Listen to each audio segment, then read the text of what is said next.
The U.S. government calls it the biggest cyber attack on its networks in history, and the distinct attacks on the federal system that went undetected for months may have compromised personal data for millions of federal employees. The White House says those workers will start being notified on Monday.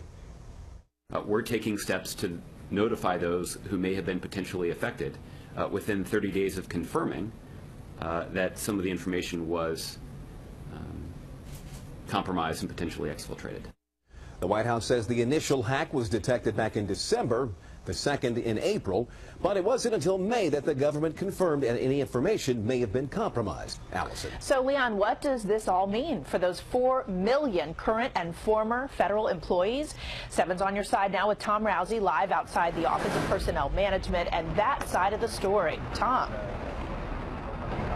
Well, basically, from what we've gathered today, Allison, if you're a federal worker in the D.C. area, chances are very good that you were affected. Imagine, if you will, Ronald Reagan building here. Every single federal worker in that building could potentially be affected by this, along with tens of thousands of others throughout the D.C. area.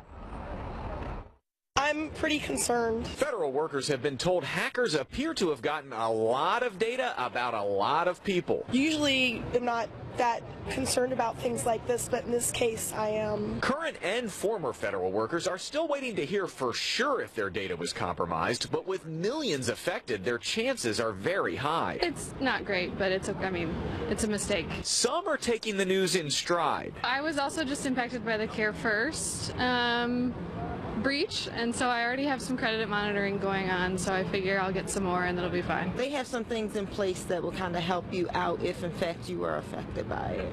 And you plan to take advantage of those? Absolutely. If that's the case.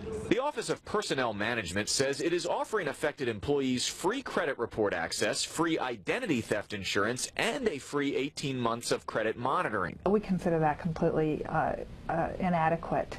It should really be lifetime credit monitoring. Jacqueline Simon with the American Federation of Government Employees says this hack of federal data is unprecedented. This is the worst, and this is very, very big. I'm concerned that the system was not strong enough to defend against an attack like this. And based on what we're hearing at this point, not only was Social Security numbers affected by this, but we're also hearing stuff like family information, wage information, even past military service, all could have been compromised in this data breach. Out of the 4 million people affected, I'm being told roughly half are current employees of the federal government, and roughly half are retired employees of the federal government. Reporting live in Northwest, I'm Tom Rousey, ABC 7 News.